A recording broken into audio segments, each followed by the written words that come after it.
नमस्कार, मैं अशोक कुमार पांडे और स्वागत है आपका टीसीएच पर। शुरुआत कर रहा हूँ 2 खबरों से। 2 खबरें आज सुबह एक साथ आई हैं। एक खबर जिस पर सारी दुनिया में हल्ला है, जिस पर बहुत ज़्यादा चर्चा हो रही है, चैनल्स की हेडलाइन बन रही है, खुशियाँ मनाई जा रही हैं, बाकी सारा कुछ हो रहा है। और दूसरी खबर जो बस अखबार में आके चली गई, जिसके बारे में कहीं कोई चर्चा नहीं है। दोनों को जोड़िएगा तो समझ में आ जाएगा कि ये दोनों खबरें मैंने एक साथ क्यों ली। पहली खबर है मनीष सिसोदिया की, और मनीष सिसोदिया जी को 17 महीने बाद जमानत मिली है। 17 महीने मतलब तकरीबन डेढ़ साल में 1 महीना और कम रह गया है। लगभग डेढ़ साल मनीष सिसोदिया जेल में रहे हैं। आरोप उनके ऊपर क्या है, बाकी सारी क्या बातें हैं, उस पर बहुत डिटेल में हम बात कर चुके हैं। मोटी बात जो है वो ये है कि उनसे कहा गया कि शराब नीति उन्होंने कुछ इस तरह से बनाई दिल्ली की, जिससे प्राइवेट प्लेयर्स को, जिससे निजी हाथों को फायदा हुआ, सरकार को नुकसान हुआ। और जो जांच चल रही है वो अंतहीन तरीके से चलती चली जा रही थी। माननीय कोर्ट ने भी यही कहा, अपने फैसले में यही कहा कि जमानत इसलिए भी दी जानी चाहिए क्योंकि समझ में ही नहीं आ रहा है कि केस कब शुरू होगा। बहुत सारी बातें हैं, डिटेल में बात करूंगा। लेकिन दूसरी खबर जो लगभग उतनी ही इंपॉर्टेंट है, लेकिन जिस पर कहीं कोई बात नहीं हुई, गुजरात से आई।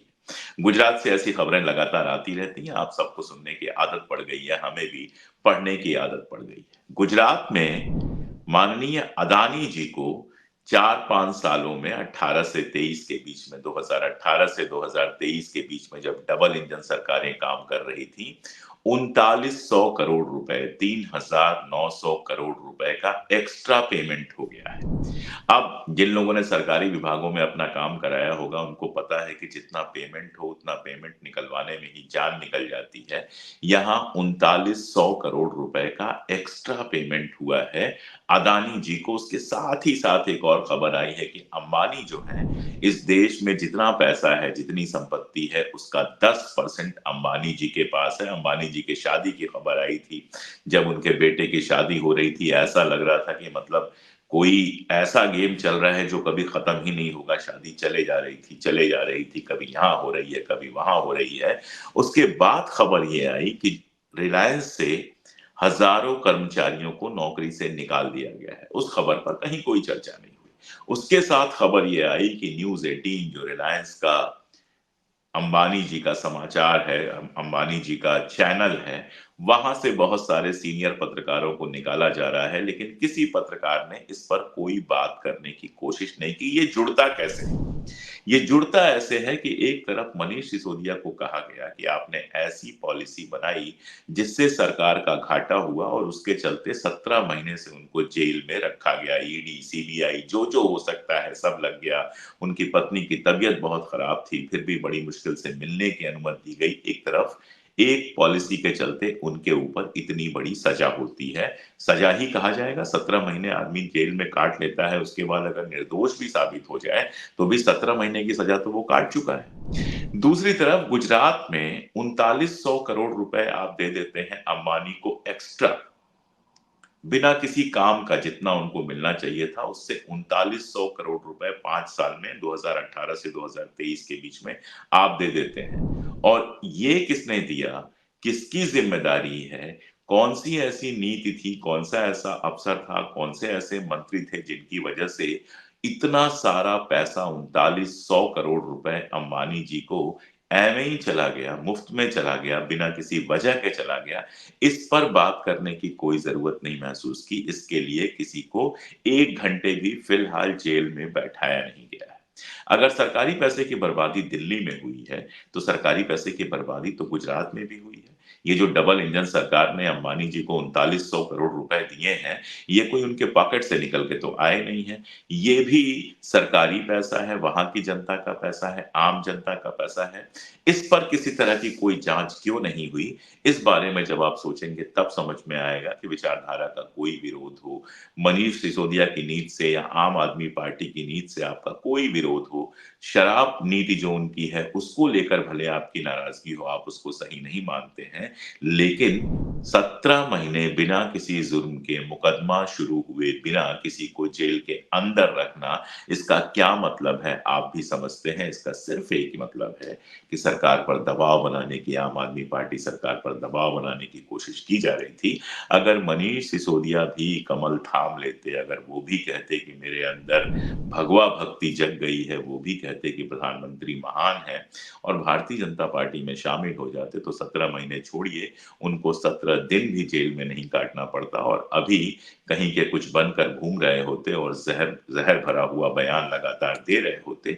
उन्होंने शायद ये स्वीकार नहीं किया और इसलिए उनको इतना लंबा समय जेल में गुजारना पड़ा, वरना महाराष्ट्र के अजित पवार से लेके असम के हिमंता बिस्वा शर्मा तक कितने ही लोगों को हम जानते हैं जिनके ऊपर ऐसे केसेस थे, जांचें चल रही थी और उसके बाद वो भारतीय जनता पार्टी में शामिल हो गए या उनके साथ आ गए और ये सारे केस बंद हो गए। वो आराम से अपनी राजनीति कर रहे हैं। तो देश की राजनीति में ये जो एक घटना हुई है, ये भयानक घटना है जिसमें मनीष अंदर हैं, अरविंद केजरीवाल अंदर हैं, सत्येंद्र जैन अंदर हैं। एक पार्टी की लगभग पूरी लीडरशिप को जेल में डालने की कोशिश की गई।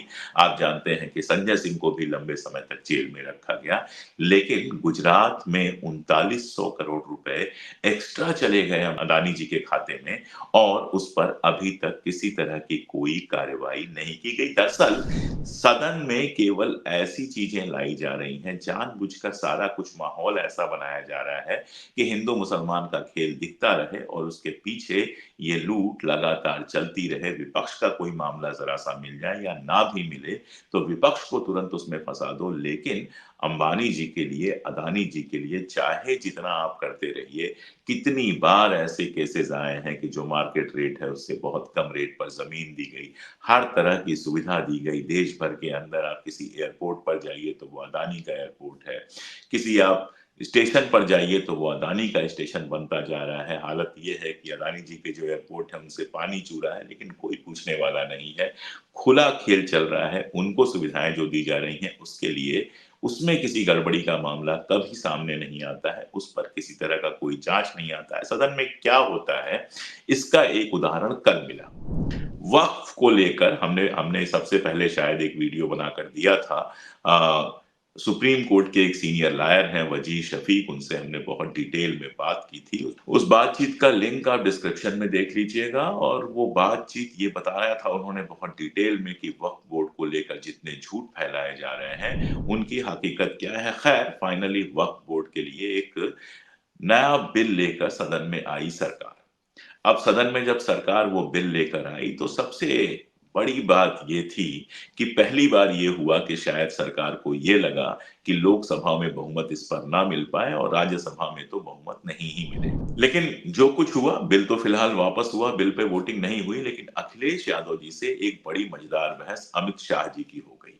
अमित शाह जी का आप चेहरा देखिए इस बहस में, जब अमित शाह दिखाई देते हैं उनका चेहरा देखिए, ऐसा लगता है कि बिल्कुल बस गुस्से में है, बस कुछ कर नहीं पा रहे हैं।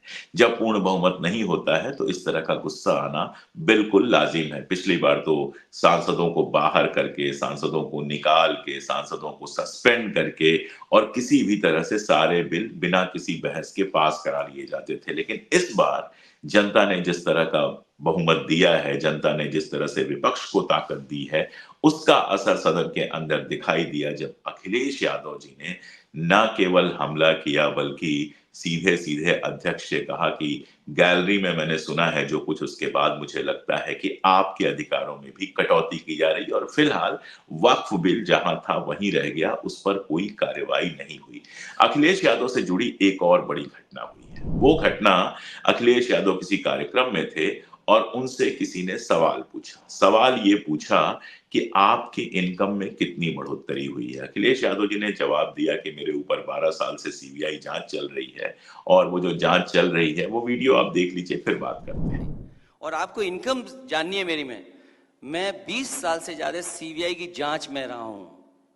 सो if you have to check my balance sheet, go to CBI office, go to income tax office and don't bullshit here. तो अखिलेश यादव जी ने इसमें दो बातें कही। एक तो ये पहली बात, चाहे अखिलेश यादव हो, चाहे राहुल गांधी हो, चाहे कोई भी नेता हो, उसकी इनकम कितनी है, ये सरकार को ठीक-ठीक पता होती है। अपना इनकम टैक्स रिटर्न ये लोग भरते हैं, इनके ऊपर सीबीआई, ईडी सबकी नज़र बनी रहती है कि एक गलती हो और इनको उठाकर अंदर कर दिया जाए, इनको दबोच लिया जाए। जैसे मनीष सिसोदिया को 17 महीने अंदर रखा गया, मन तो इनका यही होता है कि बाकी सबको भी अंदर रखा जाए। तो एक तो ये सवाल जो है बेहद घटिया सवाल था कि एक राजनेता से आप ये पूछिए कि इनकम कहाँ से कहाँ चली गई। ये सारे लोग दूसरे अपने जवाब में जो अखिलेश ने इशारा किया कि इन सारे लोगों की ये हिम्मत नहीं है कि पूछ लें कि अमित शाह के बेटे जो हैं, उनकी इनकम इतनी ज़्यादा कैसे बढ़ जाती है 1 साल में, वो कौन-सी जादू की मशीन है जिससे अमित शाह के बेटे की इनकम इतनी बढ़ जाती है।